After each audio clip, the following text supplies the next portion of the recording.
kaibigan, narito kami ni Mrs. T at magpapa-bloodworks. Kita nyo, dala ko yung aking bisikleta. Hindi ko inangkas si Mrs. T. Siyempre, nag-drive siya. Ako lang nagbisikleta. Nakita kami rito. Okay ba? Bloodworks ulit. Every few months nagpapa-bloodworks kami pa dito. Yep. Kaibigan, narito ako sa clinic at magpapa-bloodworks kami ni Mrs. T.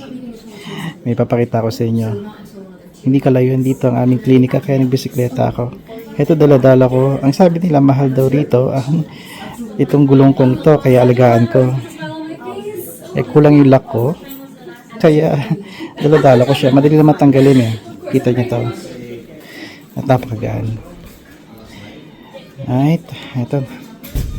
Certain a few months nagpapatingin kami rito para mapanatiling masigla, malakas ang bawat tao dito. Kaya, ayun, a little something.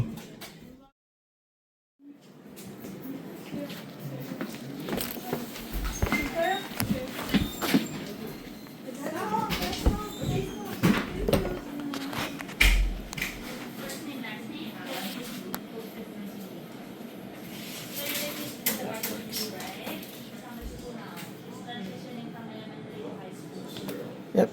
Naghihintay ako si Mrs. T ang kinukuhaan ng dugo ngayon. Nakikinig ko across the other room. Mukhang kababae natin ang kukuha ng dugo natin. Kailangan natin magpakita na matapang tayo. I hate needles, guys. I hate syringe. I hate when they draw blood mula sa aking braso. Yep, kasama ko yung aking gulong. Natatawa si Mrs. T. Nung upo ako kasama niya, sabi ko, pwede ba ako makiupo sa inyo dito, miss? Eh, bakit naman? Hindi.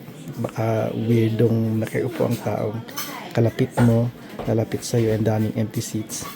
At may dala-dalang gulong. Tumawa siya. Andiyan sila. Ay, kaibigan.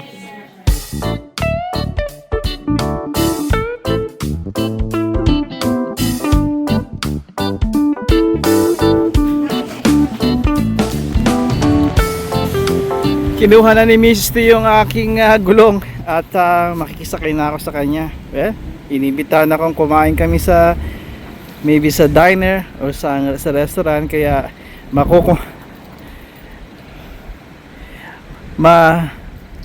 mahihindihan ko ba yon? Kaya eto, talagang mahal na mahal ako ni Mrs. T. Lagi yung pinapakain, hindi naman ako tumataba.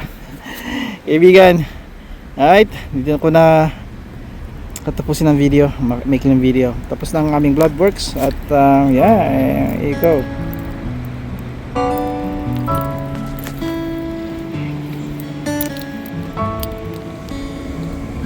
Hanggang sa muli, kaibigan. Padayon.